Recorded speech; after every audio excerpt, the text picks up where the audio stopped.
यांनी जय गुजरात म्हटल्यानंतर त्यांच्यावर वेगवेगळ्या नेत्यांनी टीका केली, याबाबत काय मत आहे?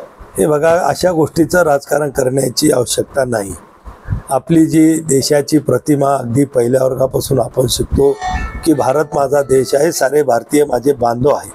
त्यामुळे गुजरात काही हा पाकिस्तानचा प्रांत नाही आहे. गुजरात हा सुद्धा आमच्या भारतातलाच, आमच्या शेजारी असणारा, आणि विशेष म्हणजे संयुक्त महाराष्ट्र ज्यावेळेस होता पूर्वीचा, त्यामुळे गुजरात महाराष्ट्र आपण एकमध्ये होतो. मुंबई त्यांची पण सुद्धा राजधानी होती आणि मुंबईमध्ये सुद्धा मोठ्या प्रमाणात गुजराती लोक राहतात.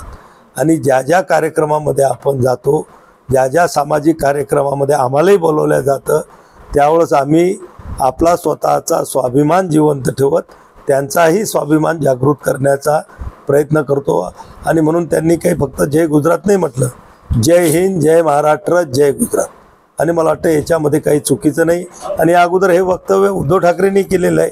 अनेक लोकांचे जर मागच्या क्लिप तुम्ही यूट्यूबवर जाऊन पाहिल्या तर अनेक लोकांनी ते तसं म्हटलेलं आहे.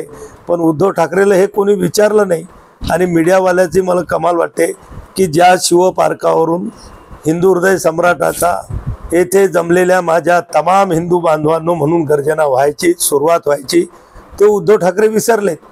त्याला कोणी विचारत नाही की तुम्ही हिंदुत्वापासून पुढं चाललात, हिंदुत्व का सोडलं. पण मात्र दुसऱ्याच्या डोळ्यातलं कुसळ दिसतं, स्वतःच्या डोळ्यातलं मुसळ दिसत नसते, ही जी आपली म्हण आहे. आणि म्हणून त्या दिवशी एकनाथ शिंदे साहेब जे बोलले ते एक भारतीय या नात्यानं आणि ज्या समाजाचा कार्यक्रम होता त्या समाजाचा सुद्धा आपल्यासोबत सन्मान ठेवण्यासाठी त्यांनी ते म्हटलेलं आहे.